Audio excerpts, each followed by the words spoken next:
This is the kind of area that I search at this time of year.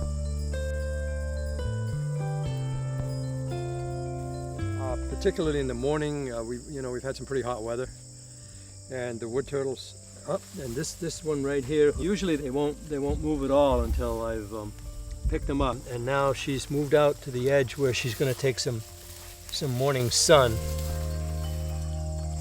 The wood turtle's first line of defense is to remain unseen. Should a predator come along or whatever, they just do a freeze frame.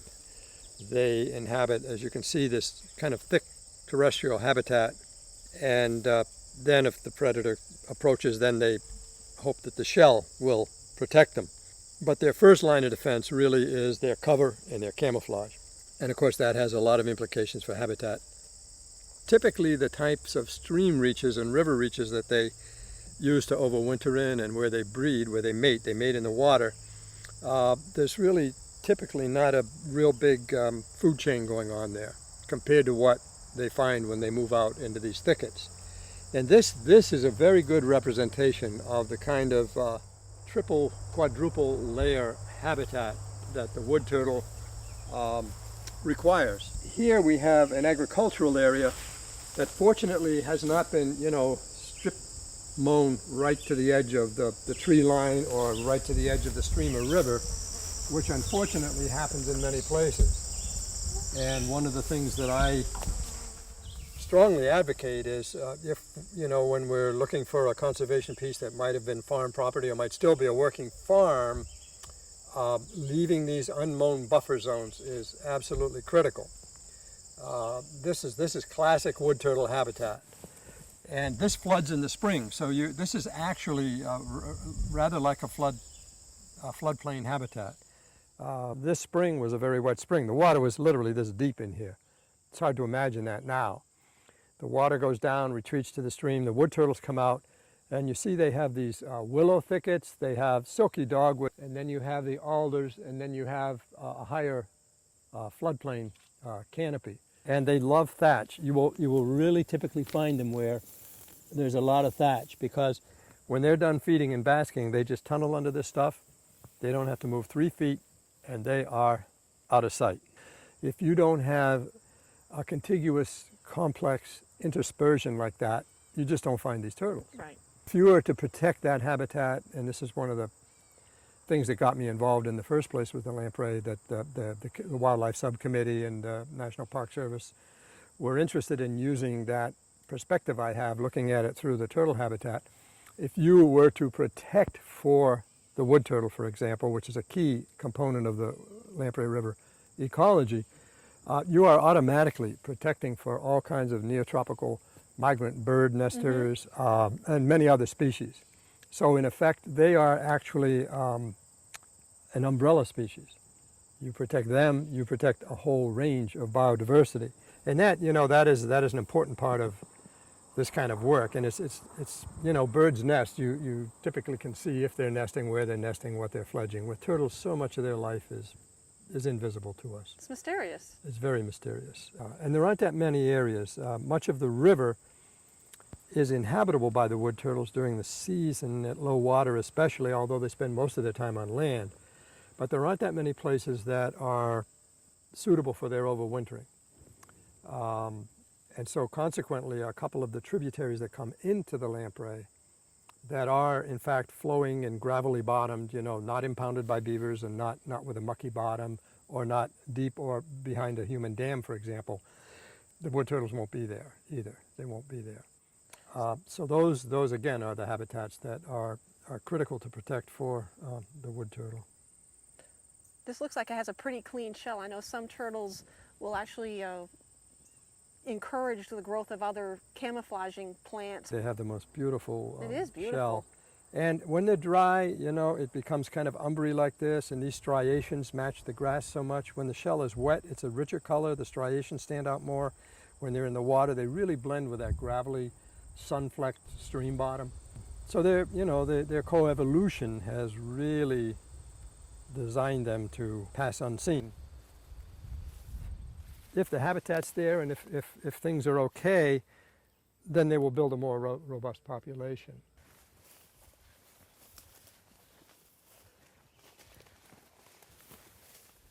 Okay, we'll push through here, and then it's much easier. It's more open, and it's not so bad.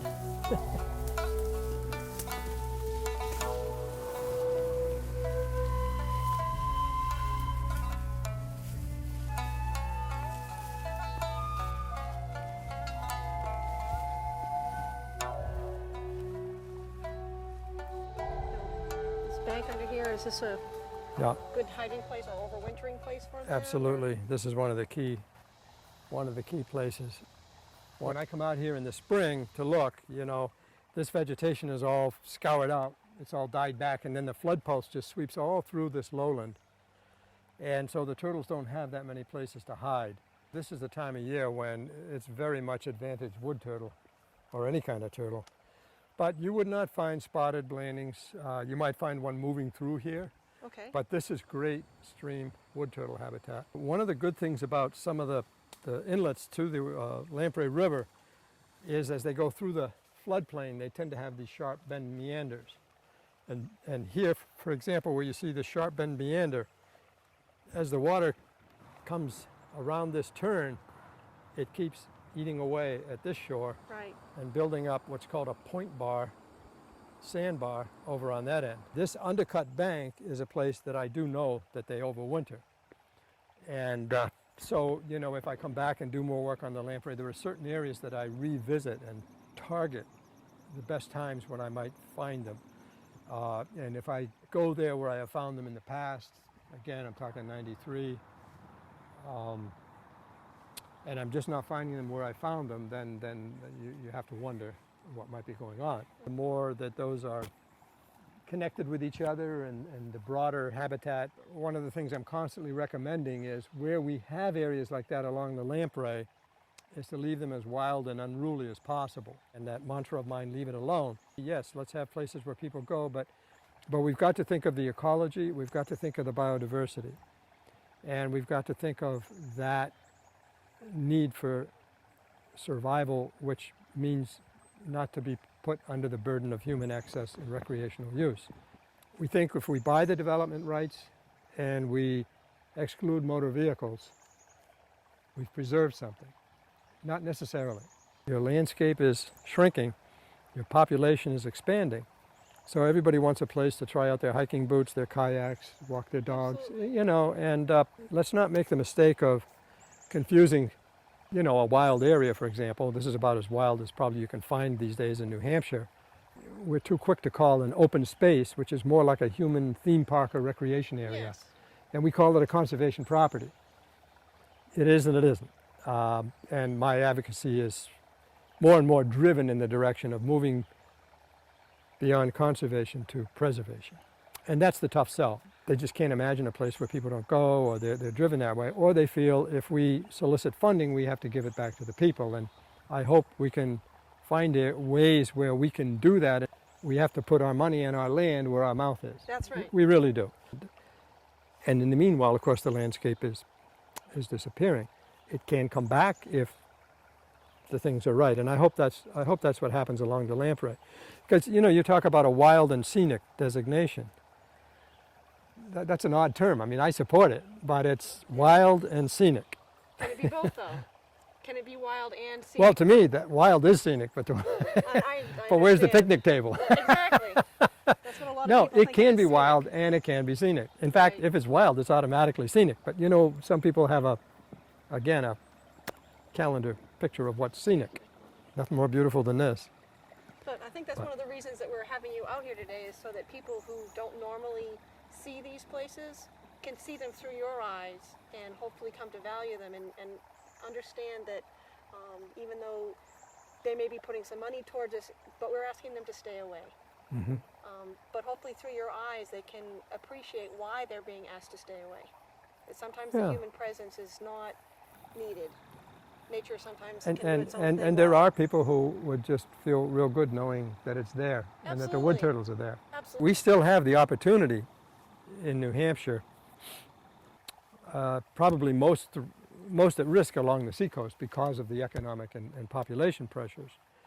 But we can still do things that are absolutely impossible in Connecticut. I try to make my position clear enough that, because somebody say, oh, okay, great, I don't want to come off as an elitist. Oh, great, you get to go there, but we can't go. Well, there are places I'd be happy to stay away from too. Absolutely. You know, it's okay Absolutely. if we're going to do the protection thing, and I do try to be ambassadorial, you know, because, and oh gosh, there's a wood turtle moving along the bottom over here. Oh wow, look at those orange legs. Oh yes.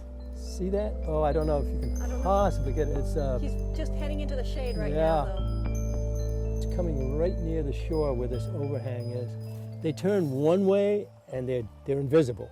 But that one just happened to have a leg move into that spot of sunlight, and that orange Yes. on the leg caught my eye. I have specialized eyesight. I can even be talking to somebody, and my peripheral vision. I tell you that probably 99.999% of the turtles that I found have been by a peripheral vision, and then my eyes just get pulled back. But I've been doing this for You've got turtle eyes. That's okay. yeah, I've been doing it since I was 8 years old. So hopefully, I can play a role. You guys can, if we get the right people together. Well, I think I still have, I think a certain part of my mentality is still locked in that 8-year-old mind that sort of thought these places were wild and forever there.